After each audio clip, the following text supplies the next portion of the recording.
Eh bien, c'est parti, allez. Du coup, je me représente, Victor Gibaud. Moi, je suis administrateur de l'association Souk Machine.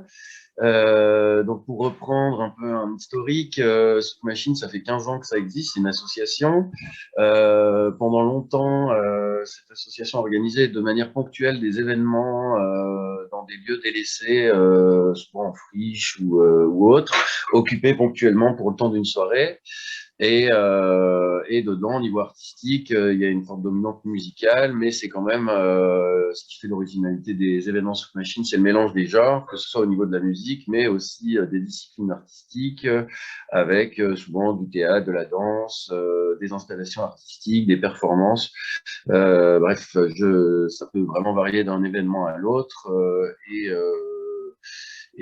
Mais c'est ce mélange des arts et des disciplines qui permet un mélange des publics et fait un peu la singularité de nos événements. Depuis l'année 2015, en fait,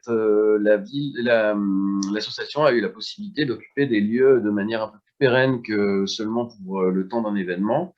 Ça a commencé avec le pavillon du Docteur Pierre, qui était à Nanterre, qui était un lieu un peu qui avait un peu lancé le modèle sur lequel se base maintenant l'association, sur en tout cas son modèle économique. Et du coup, en fait, la présence de locaux fixes, les événements avaient lieu dans les espaces extérieurs du site. Et à l'intérieur du bâtiment, on a pu installer des artistes, des artisans qui disposent d'espaces de travail, d'ateliers, et qui puissent aussi du coup profiter des espaces extérieurs pour diffuser leur art. Et à partir de ça, en fait, un modèle s'est créé permettant de générer des finances suffisamment stables pour employer les premiers salariés. Et du coup, il a été dupliqué et perfectionné avec le premier volet de la Halle Papin, qui était un lieu situé à Pantin, du coup, qui reprend ce modèle. Il y a des espaces extérieurs de 800 mètres carrés où chaque week-end de la saison estivale, c'est-à-dire de mai à novembre au maximum, il y avait des événements plutôt festifs en soirée et plus familiales en journée. En fait, c'était des événements qui, pour le samedi, commençaient à 14h, finissaient à 2h du matin. Du coup, il y avait un peu plusieurs événements dans l'événement avec une guinguette assez tranquille, des jeux, des activités, des ateliers de découverte artistique la journée et du spectacle, des concerts le soir, plutôt festifs. Et dedans, environ 2000 mètres carrés une halle de 2000 mètres carrés avec des petits espaces de bureaux qui ont été mis à disposition à une centaine de résidents. Du coup, pour nous, résidents, on parle d'artistes, d'artisans ou d'entrepreneurs qui bénéficient d'un espace dans nos sites, moyennant une participation aux frais. Voilà, on a aujourd'hui d'autres lieux. On a le préavis au Pré-Saint-Gervais depuis 2019, l'Orfèvrerie depuis fin 2018 à Saint-Denis. Et récemment, on a investi certains étages des tours mercuriales à Bagnolet, qui, du coup, chaque lieu a un peu son modèle prédominant. Par exemple, au tour mercurial, il y a uniquement de la mise à disposition d'espace.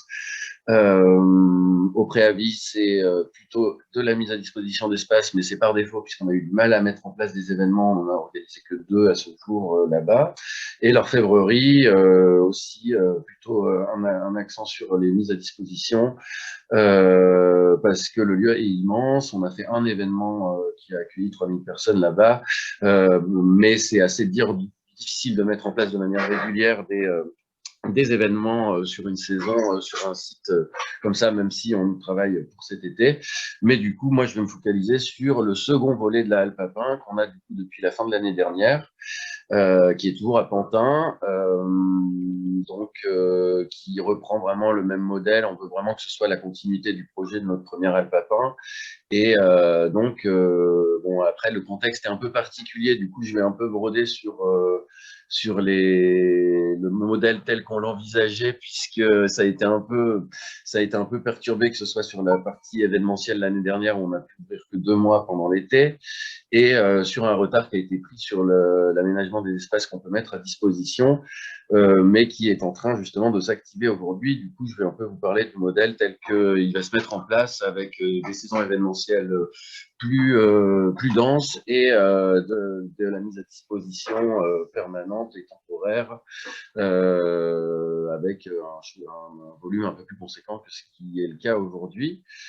Donc voilà pour la présentation un peu de notre association. Du coup, sur la Halle Papin, moi je dois intervenir sur la présentation de nos activités marchandes. Donc la première que je vais décrire est plutôt celle liée à l'organisation des événements. Et dans un second temps, je parlerai plutôt de la partie mise à disposition qui, quand même, relève d'une activité marchande, puisque on fait des prestations de services de mise à disposition d'espace, bon, avec un petit côté immobilier, mais toujours dans le domaine artistique et en lien avec notre projet un peu plus global, ce qui rend ça un peu plus intéressant à mon sens. Du coup, pour parler des événements, le modèle est assez simple, hein, puisqu'on ne vend pas 10 000 choses dans le cadre de nos événements. Et notre principale source de revenus et activité marchande, du coup, est l'activité du bar, puisque la plupart de nos événements sont gratuits et on tient à faire perdurer ce modèle pour donner un accès plus libre à nos événements. Et puisque ça fonctionne, pourquoi se priver jusqu'à maintenant?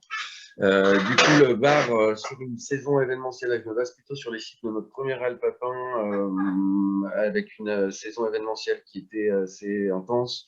On fait environ 300 000 euros sur ce projet de bar, pour comparer justement avec la billetterie qui arrive uniquement quand on a un plateau, on met en place une billetterie uniquement quand on a un plateau artistique un peu plus conséquent. Et ça représente environ seulement 30 000 euros par an de billetterie pour 300 000 de bars. Du coup, c'est un peu un ratio de fois 10. Donc voilà un peu pour cette partie, hein. Je ne vous décris pas plus comment se déroule ça. On a des stocks de bars, on a des barman et le public peut trouver plusieurs espaces où il peut se fournir en bière et autres boissons au cours des événements. Et voilà, en tout cas, après, pour la partie billetterie, c'est classique aussi, une billetterie à l'entrée quand on en met une en place. Et la deuxième partie marchande de nos activités sur ce projet est la mise à disposition d'espace. Donc, on la distingue en deux parties. Une dont, du coup, le caractère marchand pourrait être remis en cause, mais on va la considérer comme marchande puisque on va considérer ça comme une prestation de service, mais c'est les mises à disposition permanentes d'espace, c'est-à-dire sur des périodes qui sont supérieures à 3 mois. Là, en fait, on insiste pour que les résidents qui bénéficient d'espace sur cette durée adhèrent à l'association et moyennant après une participation aux frais qui se situe entre 8 et 12 euros du mètre carré selon les espaces qu'on attribue. Et donc cette partie-là, sur un pôle tel que le projet, si quand il sera abouti, on aura mis suffisamment d'espace pour générer environ de 200 000 euros de recettes de mise à disposition permanente. Et sinon, à côté de ça, on s'ouvre aussi soit à nos résidents intérieurs qui ont un besoin ponctuel d'espace ou à des personnes de l'extérieur pour des mises à disposition temporaires. Donc, ça peut être sur un espace dédié qu'on a là-bas de 200 mètres carrés et qui peut accueillir soit des tournages, des constructions de décors. Et en fait, on est un peu ouvert à tout genre d'activités dans la limite d'un caractère quand même soit artistique, artisanal, social ou écologique encore. Mais du coup, voilà, qui fait un complément de recettes d'environ 30 000 euros annuels. Et quelque chose qu'on ne fait pas beaucoup, mais sur lequel on est encore ouvert et qu'on a déjà fait auparavant, c'est des privatisations de l'espace événementiel. Donc là, c'est plutôt, en fait, on met à disposition notre lieu en tout cas une grande partie du lieu. Et ça peut passer soit par de la location sèche, où les gens gèrent un peu leur activité, ou sinon vraiment de la location clé en main, où on peut assurer la prestation de traiteur, la buvette, la programmation artistique et toutes les mesures d'accueil du public. Et c'est plutôt dans le cadre d'événements d'entreprise que ça peut se passer.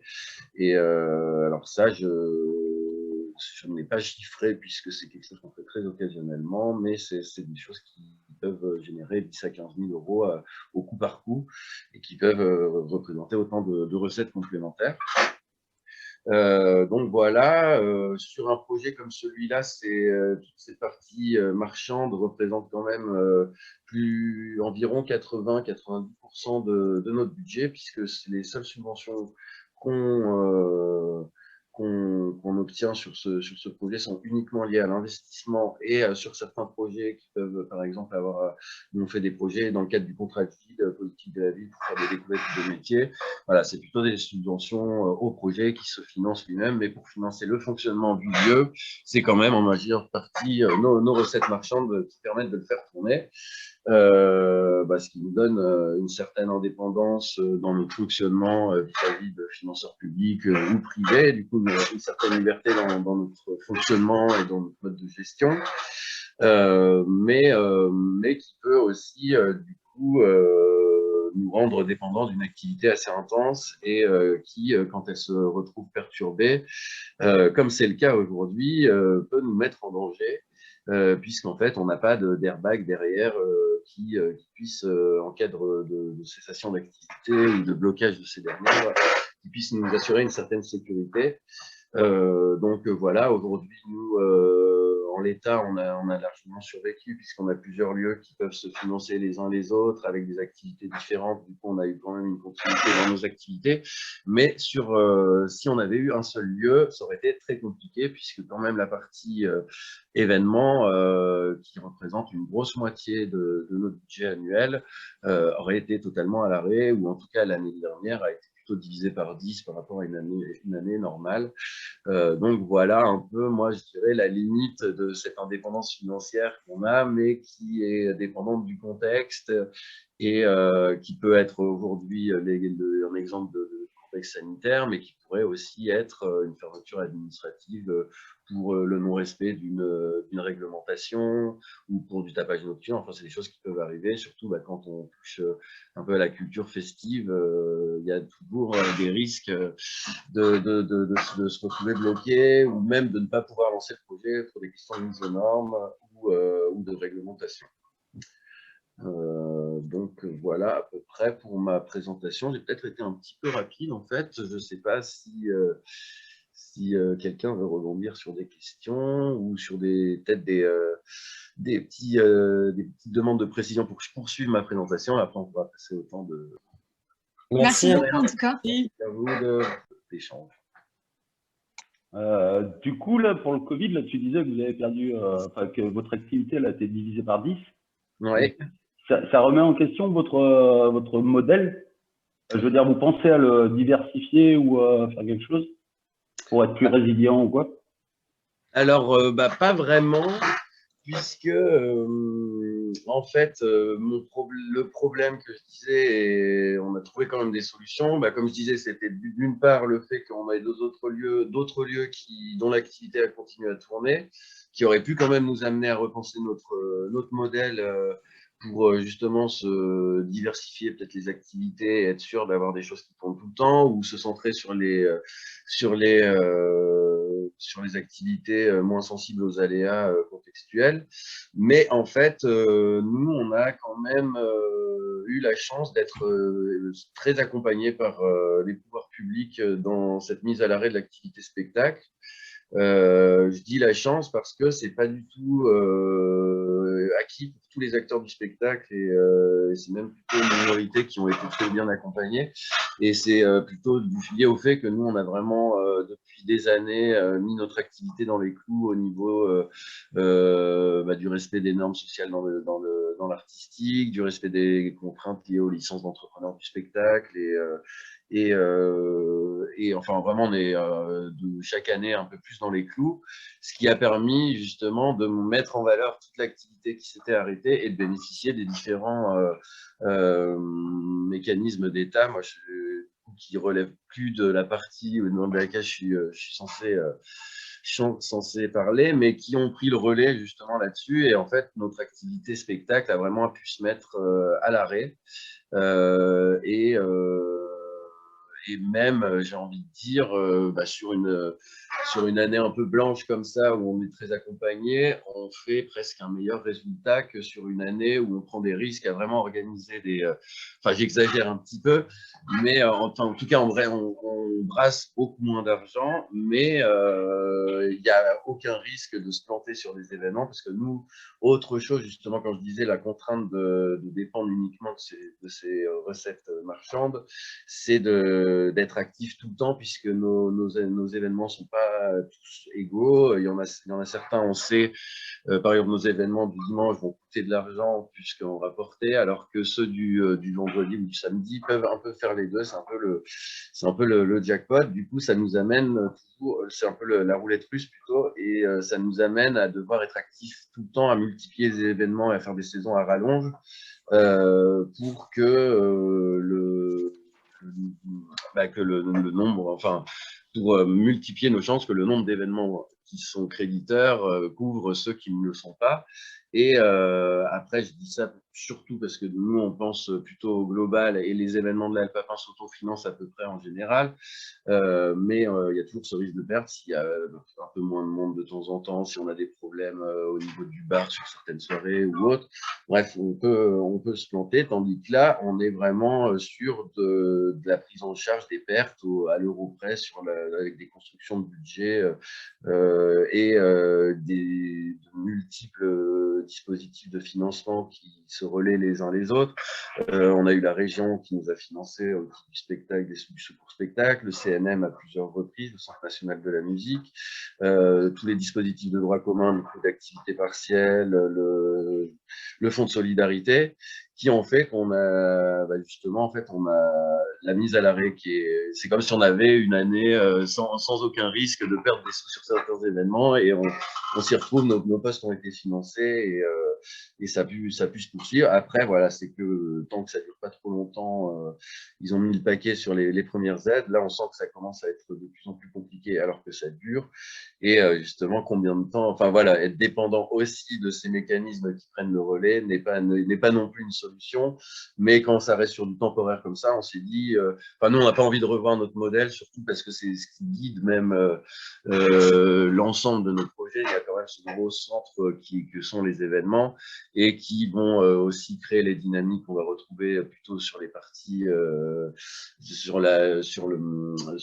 dans tout ce qui est partie de la vie interne de nos lieux avec les résidents qui eux aussi sont impliqués dans les événements ou peuvent l'être, en tout cas peuvent faire des propositions et aussi même dans l'esprit de nos lieux, c'est quand même de permettre à des gens d'avoir des espaces de travail à bas coût dans un lieu qui rassemble beaucoup de personnes dans leur situation, mais où ils ont à la fois un espace d'expression et un espace convivial à la sortie du travail. Ils peuvent quand même avoir cette petite guinguette et c'est quelque chose qu'on n'a pas trop envie de délaisser et on est plus qu'impatient de pouvoir reprendre ça de manière normale.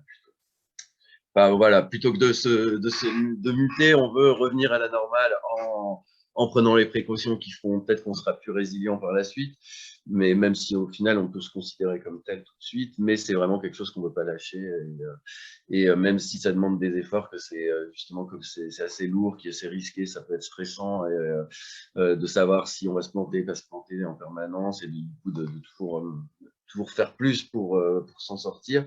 C'est quelque chose en fait auquel on est attaché et qui nous anime tous. Enfin, je parle vraiment mon nom, mais je pense que c'est le cas de beaucoup de gens chez Soup Machine.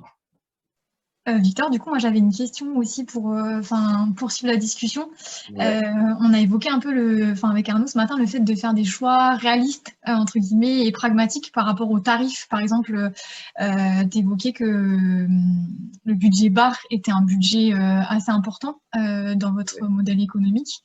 Quel tarif, par exemple, vous choisissez pour pouvoir, entre guillemets, aussi pouvoir avoir une programmation culturelle qui est gratuite, ce soit-là. Et parce qu'on a la notion un peu de tarif citoyen et d'un autre côté aussi un tarif aussi adapté aux réalités économiques pour avoir un budget à l'équilibre. Je ne sais pas si tu peux nous en dire plus là-dessus. Et j'avais une autre question aussi, t'évoquais tout à l'heure par rapport à la mise à disposition pour les espaces. En termes de prestations de services, quand tu étais supérieur à 3 mois d'occupation, tu demandes aux résidents d'adhérer à l'association. Qu'est-ce que ça permet, ça, par rapport à ça? Ok, alors, pour répondre à ta première question, déjà sur les tarifs du bar, nous, on est parti du principe que on ne compense pas, en tout cas, l'absence de billetterie par des tarifs exorbitants au bar. Et on mise plutôt sur un bar qui tourne beaucoup à bas prix, puisqu'on est à 5,50 € la pinte. Déjà, ce qui se trouve peu à Paris, même, enfin, quand même un petit peu dans les bars, mais quand c'est accompagné d'une programmation artistique, c'est quand même assez rare. Et en fait, on mise sur. Bon, on fait peut-être pas les produits, on se fournit pas. Après, si, on a différents tarifs, ça s'adapte un petit peu à tout, mais on veut proposer des prix planchers pour que tout le monde puisse au moins se payer un verre à boire. Et après, justement, du coup, on a cette bière pas chère qui permet quand même de pratiquer des prix bas et tout en restant assez rentable. Et on propose des choses un peu plus chères, des bières artisanales ou des petits, pas vraiment des cocktails, mais des petits mélanges un peu plus chers, des choses qui peuvent plaire un peu à d'autres personnes. Mais en fait, il se trouve que c'est quand même sur cette bière pas chère qu'on fait le plus de marge, puisque c'est ce qui est consommé en plus grand. On mise plus sur une grande quantité pour générer des marges grandes que de pratiquer des prix chers qui seront moins consommés et qui donneront le même résultat. Au final, nous, au point de vue image, c'est ce qui nous convient le plus. Et je pense, enfin, on n'a jamais testé le raisonnement inverse, mais c'est ce qui a l'air de fonctionner. Et, bah, je pense que justement, ce qui nous permet quand même aussi de proposer une programmation artistique, c'est qu'on fait des économies quand même en étant dans nos trains, on fait des économies aussi sur la partie technique où on est sur un lieu qu'on maîtrise, où la plupart enfin on fait pas énorme, on fait un peu de location mais pas uniquement, et on n'est pas sur des infrastructures très coûteuses, nous c'est ce qui fait aussi l'identité des événements, c'est que c'est un peu fait de bouts de ficelle avec un joli rendu, mais au final, on n'a pas des centaines. Enfin, c'est vraiment dans l'artistique où on peut se concentrer les postes de défense principaux des événements. Et bah, il y a d'une part ça et le fait que un peu notre travail est financé par la partie mise à disposition, puisque en gros, nous, si on devait vraiment diviser notre équipe, il y aurait pour réduire, je dirais que s'il y avait 5 personnes, 5 équivalents temps plein qui travailleraient sur le lieu, les événements n'en financent que 2, tandis que le reste est financé plutôt par la partie mise à disposition. Et après, toutes les dépenses des événements sont couvertes par les recettes des événements. Mais voilà, la marge qu'ils permettent de générer est plutôt de 2 salariés contre 5 pour le reste. Et, après, c'est un peu difficile de dire ça clairement, puisqu'il y a aussi toute la vision globale que nos différents projets se financent aussi les uns les autres, mais pour réduire, on pourrait dire ça. Et justement, bah, pour rebondir sur cette la mise à disposition d'espace, pourquoi on fait adhérer nos adhérents? En fait, mon avantage est assez particulier, et sur la partie mise à disposition d'espace, on est sur une autre association exonérée d'impôts commerciaux qui gère vraiment le lieu, tandis que la partie spectacle est gérée par une association soumise aux impôts commerciaux et qui paye la TVA. Et en gros, le fait de faire adhérer nos associations fait que cette prestation de service devient un service rendu aux adhérents. et nous permet d'être exonérés des impôts commerciaux sur cette partie-là. À l'inverse des mises à disposition temporaires, vu que c'est trop temporaire, on ne veut pas s'embêter, enfin, on ne veut pas être trop procédurier et que ça passe par une adhésion à l'association, sachant que de toute façon, ça n'aurait pas vraiment de sens d'adhérer pour venir peut-être une semaine. Mais là, ça passe du coup dans un autre compte qui est de mise à disposition, de prestation de services et où on est limité en termes de volume annuel, je pense à 60-70 000 euros, auquel cas on devrait revoir notre modèle pour devenir imposable sur l'ensemble de nos revenus, avec toujours des possibilités d'exonération, mais qu'on n'a pas encore poussé puisqu'on n'est pas dans cette situation-là. Mais voilà, ouais, le sens de l'adhésion des résidents présents sur nos lieux à long terme, moyen terme. Ok. Et donc, si j'ai bien compris, en fait, c'est deux associations, enfin, en termes de statut, Ouais, qui est ouais. représenté par Souk Machine, en fait, c'est ça? Voilà, en fait, c'est que pour des raisons à la fois fiscales au niveau des activités qui, dans le spectacle vivant, sont, quand bien même elles ne seraient pas marchandes et lucratives, sont considérées comme commerciales et doivent nécessairement être imposées. Mais aussi, en fait, c'est un mélange de ça et d'une partie plus réglementaire. En fait, on applique une convention collective, celle du spectacle privé, spectacle vivant privé. On a la licence d'entrepreneur sur cette association.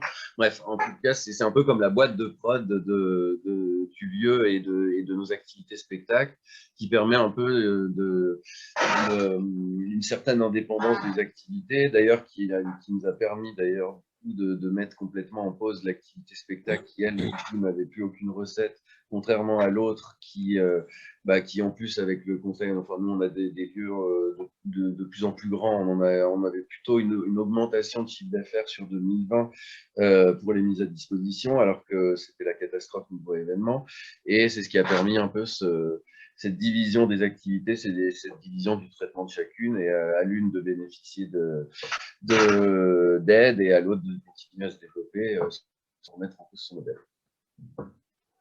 Ok, et du coup, vas-y Martial, excuse.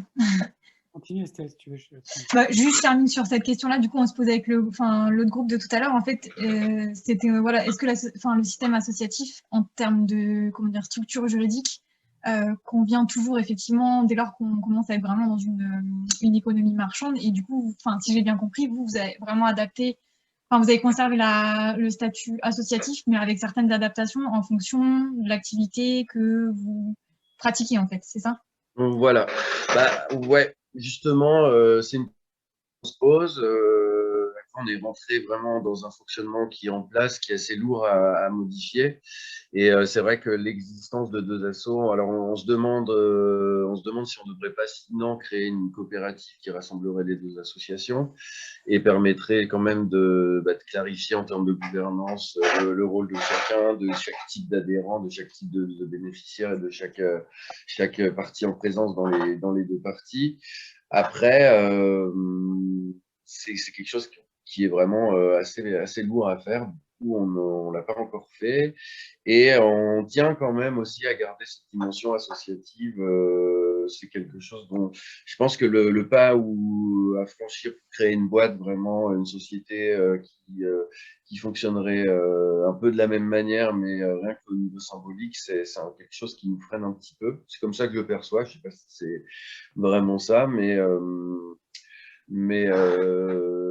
non, en tout cas, on se pose vraiment la question, parce que ça a pas mal d'avantages que je viens de décrire, qui permettent de clarifier un peu les choses, d'imposer les bonnes activités et même d'être résilient dans le cas de la crise qu'on connaît. Mais on est bloqué sur plein de points aussi, puisque le lieu fonctionne un peu avec deux gérants et par rapport au pouvoir public, des fois, c'est assez dur de clarifier ce positionnement. Rien que sur la mise en place d'un bar, en fait, dans un lieu comme ça, qui va être exploité par une association, mais qui n'est pas l'occupante du lieu, on est toujours sur quelque chose d'assez limite où soit, en fait, c'est l'asso qui est occupante temporaire, hein. Enfin, on pourrait dire enfin, qui est que exploitante du lieu qui va demander le débit de boisson, mais on pourrait nous reprocher que ce n'est pas l'asso gestionnaire du lieu, ou sinon on pourrait nous reprocher d'exploiter le débit de boisson d'une association qui n'a pas d'activité de bar. Bref, il y a pas mal de points de friction un peu comme ça où on se rend compte des limites de ce modèle. Mais je pense que c'est plus par manque de temps pour se consacrer à la forme juridique idéale que par absence de volonté. Mais voilà pourquoi on en est encore là aujourd'hui. Et en fait, on s'est rendu compte que quand même, il y a aussi, c'est pas tout noir, c'est pas tout blanc, ça dépend des moments. Moi, j'avais deux questions. Tu disais que vous étiez très dépendant en fait du volume d'activité. Est-ce que ça a créé aussi une dépendance vis-à-vis des aspirations du public en termes de programmation, des concessions? Comment ça se gère à ce niveau-là? Et une question qui est un peu liée mais qui est différente, comment vous vous positionnez par rapport au secteur événementiel, soit subventionné, soit privé, environnant, par rapport à vos choix de gratuité la plupart du temps, et qu'est-ce que ça génère en fait, cet environnement, comme question? Alors, bizarrement, j'ai l'impression qu'au niveau artistique, on ne se contraint pas trop. Peut-être que c'est nous qui sommes contraignants et qu'on va pas du coup aller chercher, enfin on va pas insister sur des artistes qui pourraient nous coûter trop cher. On va peut-être être dans la négociation permanente et c'est pas forcément une bonne chose, mais en tout cas de toute façon, on cherche pas à attirer du monde à travers une programmation qui soit sexy ou attractive par le fait que nos artistes sont connus. Je pense qu'on se base plus sur le cadre et quand même un minimum de qualité artistique des projets, mais on a très peu de têtes d'affiche qui passent à la Halle Papin. On a plutôt des jeunes collectifs qui vont être actifs ou des jeunes artistes en devenir. Mais du coup, c'est pas l'absence de moyens qui nous permettrait de générer une billetterie qui nous contraint au niveau artistique et en plus il y a toujours aussi ce côté implication de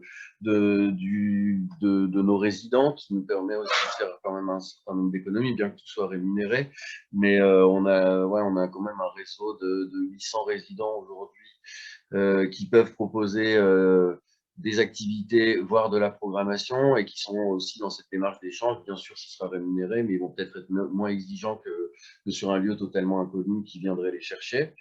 Du coup, par chance, justement, c'est une question à laquelle je m'attendais, qu'on se pose souvent sur les lieux, comment gérer une fréquentation élevée et tout en conservant la qualité artistique ou en tout cas une indépendance face aux tendances du moment. Et ben nous, c'est une question qui se pose pas trop pour nous. Après, moi, je suis assez loin de ce qui est la décision au niveau artistique, de tout ce qui est direction artistique. Moi, je ne suis pas trop associé, mais j'ai jamais entendu. Il va falloir qu'on fasse un artiste connu pour rentabiliser cette soirée et tout. Nous, on mise plus sur le cadre, sur le fait qu'il y ait les bonnes choses au bon endroit, qu'il y a un minimum de qualité, mais on se contraint pas j'ai l'impression que la gratuité ne se fait pas forcément au détriment de la qualité, peut-être au détriment de la notoriété des artistes, mais je pense que nos événements, leur notoriété dépasse la simple programmation, et c'est aussi le cadre qui est généré, qui fait que les gens vont venir quand même. Et après, justement, comment on se positionne par rapport à tout ce qui est environnant. Nous, c'est vrai qu'on est un peu à cheval déjà dans notre fonctionnement, parce qu'il y a quand même deux milieux. Il y a pour raccourcir, je pourrais dire, il y a le milieu festif qui, lui, aura plutôt ses règles, c'est des événements. Le festif nocturne événementiel qui se retrouve beaucoup plutôt dans la musique électronique, j'ai l'impression, qui font des gros événements, qui vont en respectant plus ou moins toutes les normes qui peuvent être coûteuses dans ce genre d'événement. Du coup, il y a un peu tout plein de collectifs émergents qui sont actifs et qui font des événements qui peuvent ressembler un peu aux nôtres, et dans lesquels on se reconnaît quand même pas mal, beaucoup plus que dans ceux qui seraient des gros festivals en place qui vont respecter la moindre norme, mais justement vraiment se baser sur une scène de tête d'affiche pour remplir leur événement et générer des recettes monstres, puisqu'ils font des consommations chères, des prix d'entrée exorbitants et pas forcément un investissement, enfin si plus ou moins d'investissement dans ce qui serait la technique, le cadre, enfin, la création d'un cadre agréable. Et à côté de ça, il y a toute la culture plus subventionnée qui serait le réseau des salles de concert, des scènes de musique actuelles ou les salles parisiennes, puisqu'il n'y a pas de SMAC, mais où on est un peu à cheval entre ça et le milieu festif plus informel. Et on est bien dans cette position puisque nous, enfin, on a quand même une grosse partie, enfin, on peut plus faire les choses de manière illégale ou en contournant les règles et faire des économies là-dessus, puisqu'on a pas mal de salariés on pourrait tout perdre d'un coup. Mais on garde ce caractère un peu informel par le fait qu'on est dans nos lieux, qu'on essaie de conserver un peu cet entre-deux entre la salle subventionnée et les fêtes informelles. Et souvent, plutôt, on va se distancier de ce qui serait les grosses machines plus mercantiles, quoi.